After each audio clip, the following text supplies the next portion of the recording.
അടുത്ത നമ്മളെ കമ്പയർ ചെയ്തോ എക്ലിക്കിന്റെ കേസ് നമുക്ക് ഒന്ന് കത്തിച്ച് നോക്കാം. ജസ്റ്റ് ഉണ്ടല്ല ഇത് കത്തുമോ നോക്കട്ടാ.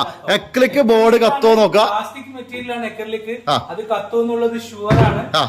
അപ്പൊ നമ്മൾ എക്ലിക്ക് കത്തിക്കാൻ വേണ്ടി ഒരു തിന്നറൊക്കെ സംഭവമൊക്കെ സെറ്റ് ആക്കിയിട്ട് നമ്മൾ ബോർഡിന്റെ പേര് വെച്ചിട്ടുണ്ട്. വിരോസ് ഭായി ഇത് കത്തിച്ച് നോക്കാം നമുക്ക്. ഇത് കത്തിച്ച് നോക്കാം. ഇത് കത്തുമോ നമുക്ക് നോക്കാം. ജസ്റ്റ് അത് നമുക്ക് എന്താ അതിന്റെ അവസ്ഥ നമുക്കത് അറിയണല്ലോ. നമ്മളെ സാധനം നമ്മൾ കത്തിച്ച് നോക്കി. ഇത് നമ്മൾ കത്തിക്കുന്നു. എന്റെ മോനെ ഇതും കത്തി. ബോർഡ് കത്തി. അക്രിലിക് ബോർഡ് കത്തി. മക്കളെ നോക്കോ. ഇത് ശരിക്കും കത്തിരുവോ? കത്തും. പ്രശ്നമൊന്നുമില്ല. പക്ഷെ കറവൂല. എക്രിലിക്കിലാണ്.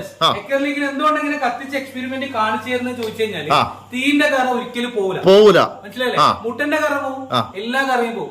തീ പിടിച്ച കറ അതിൽ വരുന്ന എഫക്ട് പിന്നെ ഒരു ജീവിതത്തിൽ മാറൂല. അതാണ് അത്രയും ധൈര്യത്തിൽ നമ്മളെ ഗ്ലാസ് കിച്ചൺ ഞാൻ കാണിച്ചത്. അത് ഈ എക്കറിലേക്ക് ചെയ്ത് നോക്കി നോക്കാം. കറ പോകുന്ന